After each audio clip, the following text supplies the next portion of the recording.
I wish to have an awesome time camping at the Racetrack Playa with my sister. We'll see if it comes true.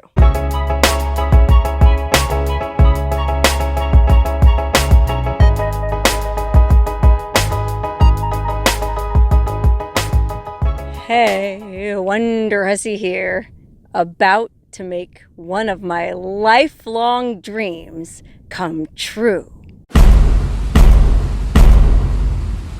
Ever since I was a little girl, I dreamed of camping out under a full moon at Death Valley's Racetrack Playa.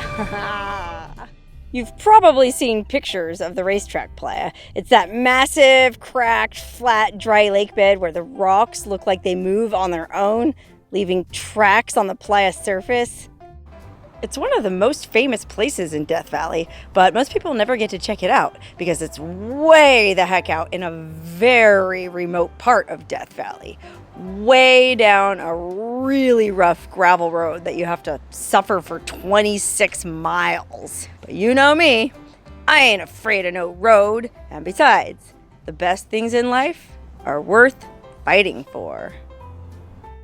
Whew, no kidding, that road is gnarly. We're still about 8-9 miles from Racetrack Playa, and we got to this place called Teakettle Junction. It's basically just the junction of two backcountry gravel roads in Death Valley. One of them, Racetrack Road, leading to the Racetrack Playa, and the other, Hunter Mountain Road, I guess leads to Hunter Mountain. But for whatever reason, the custom is to leave a tea kettle. I was reading about it online, and I guess they don't really know why it's called Teakettle Junction.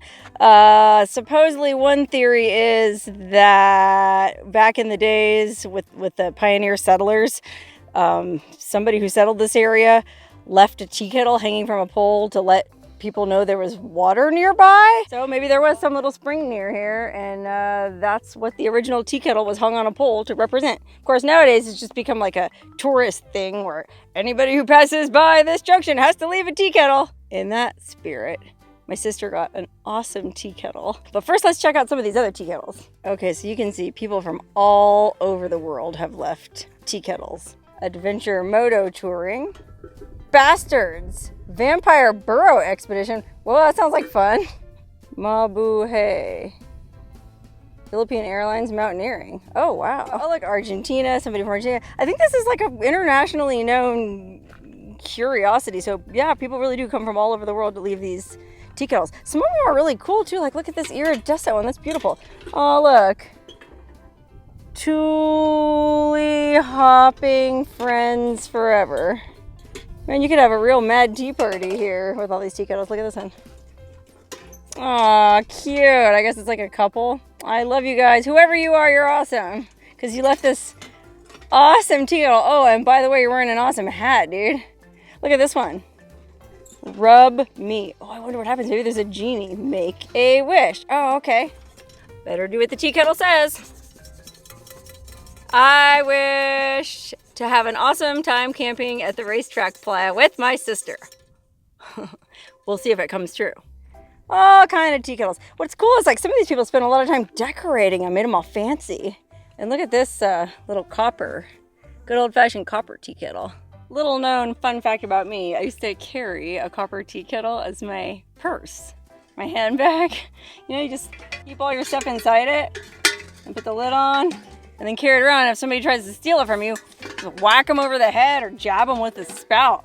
I'm not kidding. All through high school, I carried a copper tea kettle as a handbag. And this was back in the day before like security was that bad. Nowadays, I don't know if they would let you bring a copper tea kettle to a high school.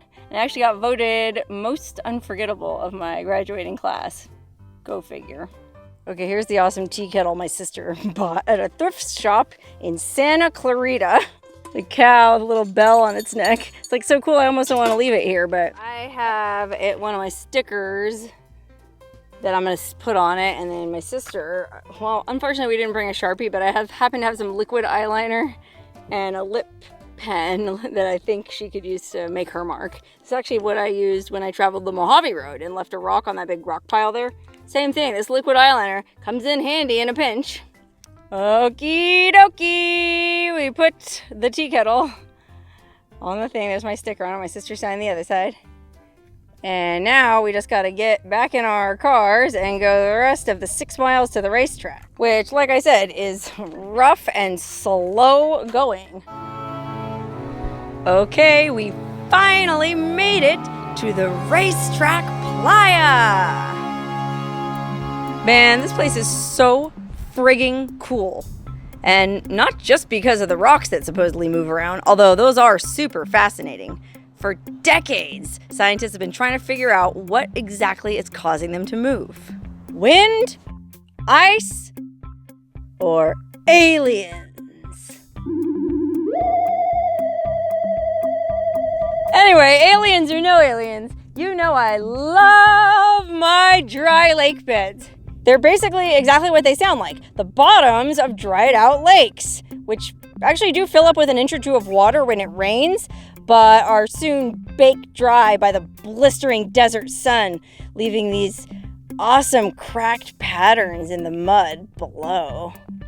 And the racetrack is really something special. Even though it's in Death Valley, one of America's most popular national parks, it doesn't really get much traffic because the road in here is so friggin' rough. And because it's so seldom visited, the surface is totally pristine. Unlike other dry lake beds, you're not allowed to drive a vehicle on it, so it's not all rutted up like the lake beds near Vegas, which every time it rains are filled with hillbillies and pickup trucks racing around mud and tearing up the surface. I've only been out here once before for a photo shoot, and we only stayed for like an hour, but I always wanted to come back here and camp out, especially under a full moon. So that was back in 2013 that I did that photo shoot here, and I sat around for the next 6 years wondering and making vague plans that I would come out here and camp someday. Well, guess what? Today is someday, and like I said in one of my other videos, someday is my favorite day of the week. For once in my life, I actually planned this trip out well in advance. I wanted to make sure I came up here when it was warm enough that I could just walk around naked under the full moon and not get chilly. I get cold easy. So I looked at a chart of average annual temperatures in Death Valley. And actually, because this playa is at 3,700 feet elevation, it's like 20 degrees cooler than the rest of Death Valley. And June was actually the perfect time of year to do it. The only bummer is I invited a bunch of friends to come out here and, party with me. But they all Welsh for one reason or the other, and it kind of drives me nuts. Everyone's always saying they want to go on an adventure with me, but then when it comes down to it, they can't get the time off work, or they don't have a car that can handle the road, or they don't have money for gas, blah, blah, blah, wah, wah, wah. Well, lucky for me, my sister made it happen, and she's out here with me, way in the distance. You remember my sister? She used to be in a bunch of my videos with me all the time, always in the distance though. She doesn't like to be on camera. Well, you may have noticed she hasn't been in any of my videos lately. We used to travel around together a lot, but unfortunately she ran low on money and had to get a job, and now she doesn't have as much free time to go cruising around with me. But the good news is she came out with me tonight, and it's just gonna be the two of us, so I get to spend some quality sister time.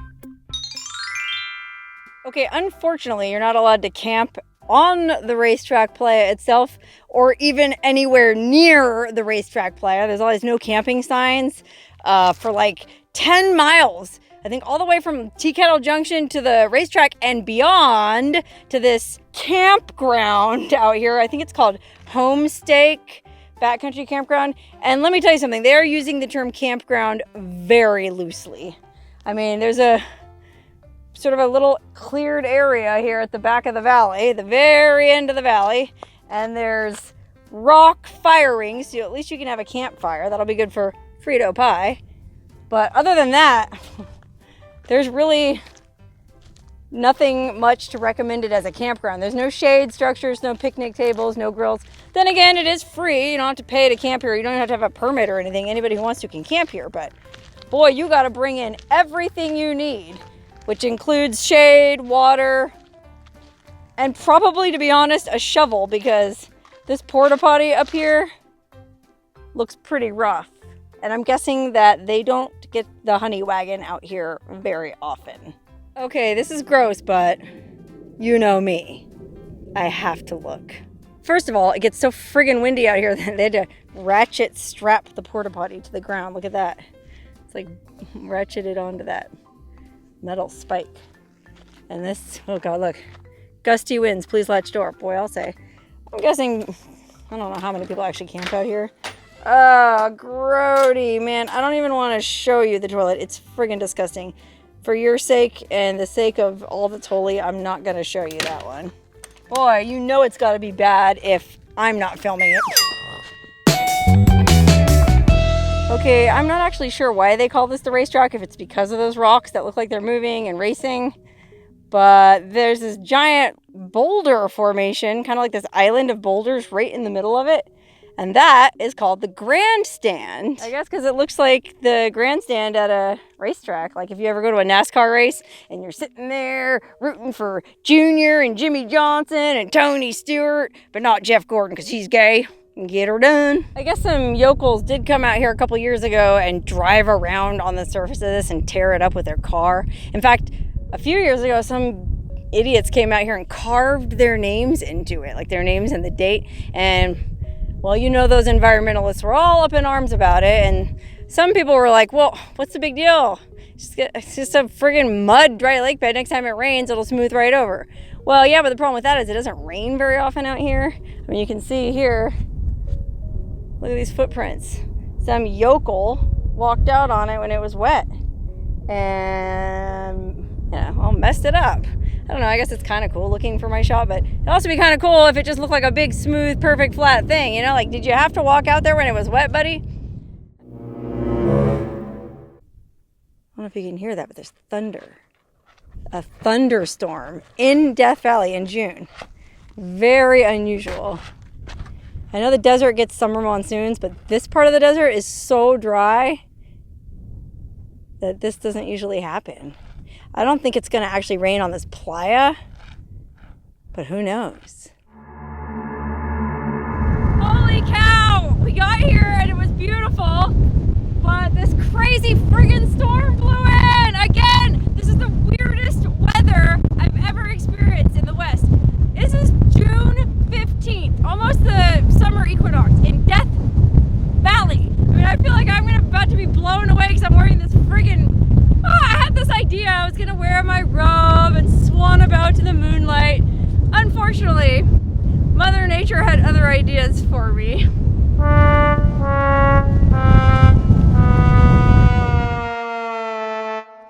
Okay, last night was nuts. I mean, we just got here and got all settled in, drove down to take a nice nighttime stroll about the Racetrack Playa, and this friggin' crazy storm blew in.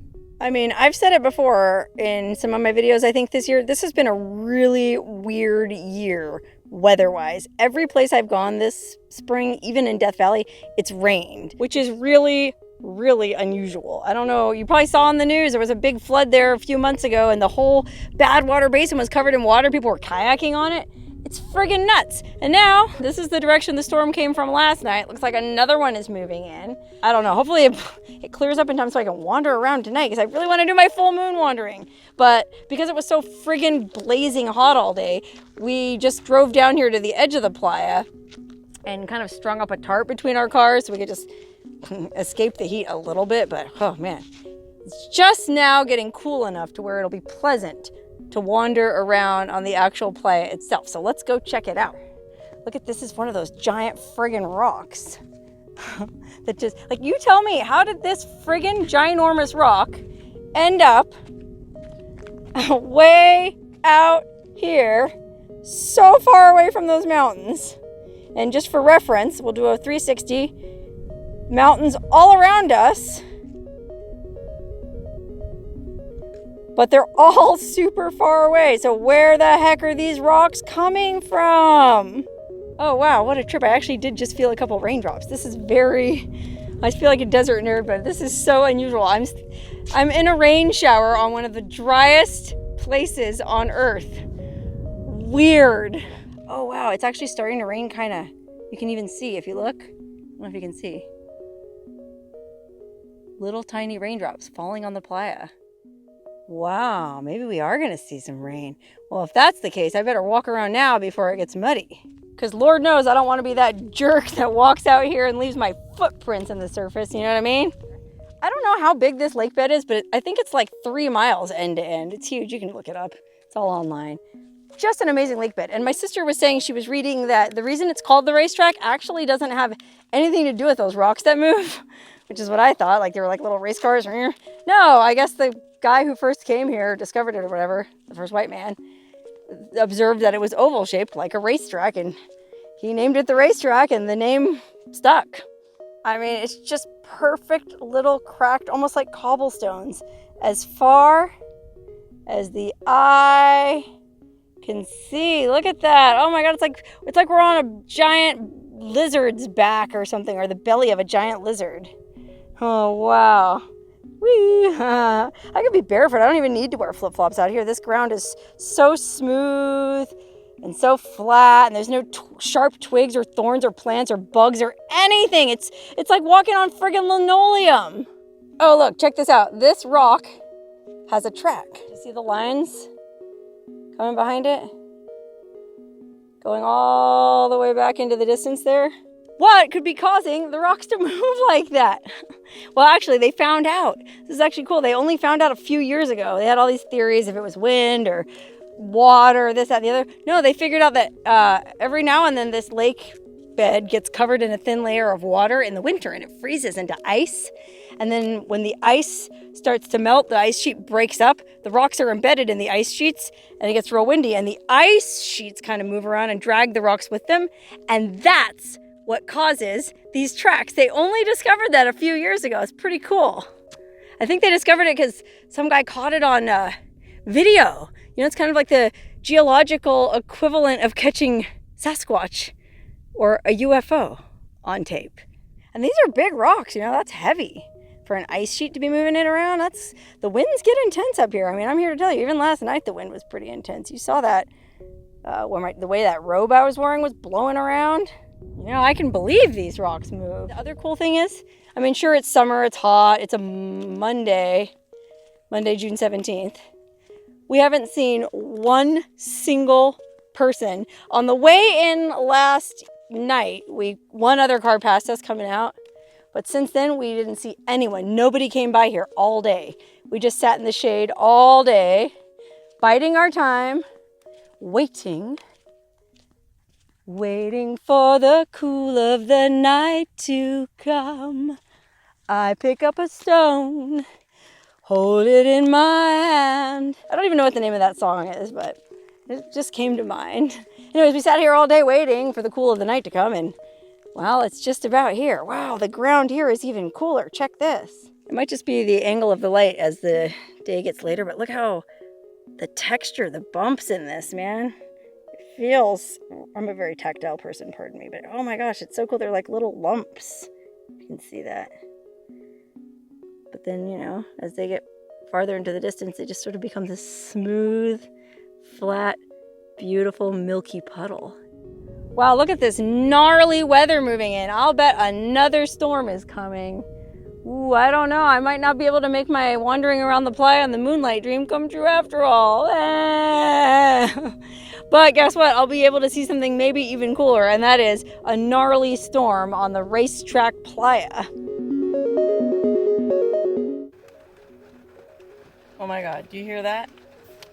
That's friggin' rain. Another friggin' dust storm or naboob or whatever you call them blew through just like I did last night, but even worse. And well, you can see from the raindrops here on my window, it's actually raining here at the friggin' Racetrack Playa. Oh man, we had to crawl back into our cars to hide out and wait for it to be over again. But fortunately, I brought my laptop with me, so at least I can work on editing a video while I'm waiting for this rainstorm to pass. I'm hoping that the storm will pass pretty quickly and it'll be nice and peaceful and I can wander around in the moonlight. I mean, I came all the way out here to friggin' wander around in the moonlight. I want my moonlight. I mean, I don't think it's raining enough to really make it super muddy. I hope I can still walk around out there once the storm passes. Oh man, I never in a million friggin' years thought I would come out here to the Racetrack Playa in a rainstorm. What's that saying about the best laid plans of mice and men? Here I planned this out so meticulously, looking for the perfect full moon with the perfect temperature at the perfect time of year. Why? Anyway, I'm not gonna lie, it was really cozy in my car with the rain on the roof, and I probably could have just passed out in there and gone to sleep for the night, but no, I didn't battle my way down that miserable road for 3 hours to sit in my car and take a nap. I wanna walk around on this friggin' Racetrack Playa, and it seems like the rain has mostly let up. And I don't think it rained enough to where it's gonna be super muddy, so we should still be able to walk on it. Let's go see. Okay, so look at the ground. You can see the water splotches, but you can also see that it wasn't nearly enough moisture to make a difference in the firmness of the playa surface. Takes a lot more than a few sprinkles to set these guys a-moving. I mean, I'm not gonna lie, this isn't exactly how I imagined it turning out, but I will say though that it's very pleasant. Oh my God, wait, stop! There's a rainbow! Oh my God, okay, it's very faint. Let me turn the camera around as my forward-facing camera's a little bit better. It's a friggin' rainbow over the Racetrack Playa. Okay, it's not a full rainbow like an arch or anything like in the cartoons, but that's pretty friggin' cool. That is a sight I can honestly say I never expected to see. Holy cow. I feel like the guy in that double rainbow video. You know the guy, the hippie man that was up by Yosemite and he started crying because of the double rainbow and his video went viral? Wowee. Woo! Now look around us. Sky's cleared up quite a bit over there. Looks like the storm has pretty much moved over. I feel like the weather lady on TV. We had T-storms moving into Saline Valley. But yeah, that's where they're headed. My guess is Saline Valley will probably see isolated sprinkles. And you know how they are out there. They're all naked. Holy wow, look at this sunset. I just woke up my sister and she's making us some sunset cocktails. We're gonna take our camp chairs out and sit on the playa and binge watch it.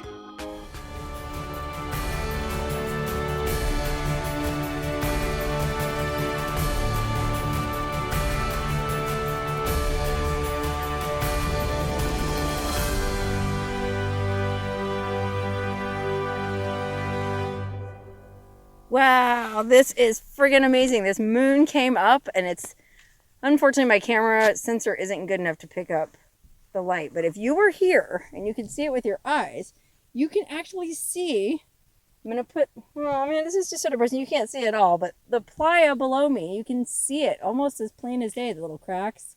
It looks like my sister and I are sitting here almost under sunlight. It's pretty bright. It's really cool. It's perfectly still. I'm going to pan around even though you won't really be able to see anything. Perfectly still. All the wind went away. All the rain. Most of the clouds blew away. Again, I'm going to pan to the sky. You won't be able to see, but there's some stars peeking through. It's just an awesome night. So guess what? You know how I was complaining earlier when it was raining about how, why I planned this out so carefully, blah, blah, blah. Hey, it worked out even better than I imagined. So sometimes I guess you just have to let things take their course. And hey, things will turn out to be just awesome. Wow, what a night that was. Not only did that live up to my expectations, it exceeded them. It was so beautiful. It made me wish I had I don't even know if there is a camera that can capture that level of light because, moonlight's pretty bright, but when it comes to a camera sensor, it just can't pick up how amazing this looked. I'll have to describe it to you. The playa was a silvery white puddle, and you could see all the mountain ranges around the edge, silhouetted in different shades of gray, black. Oh God, it was amazing. There was just a few scattered clouds still left over from that storm that would sort of flit across the moon every now and then. And the stars came out and were twinkling. It was friggin' unreal. Anyways, I hate to leave this place. It's beautiful, but I loved it. Wow, look at the sky today. Not a friggin' cloud. It's gonna be a bumpy ride out, but it's gonna be a beautiful one. And it'll be air conditioned.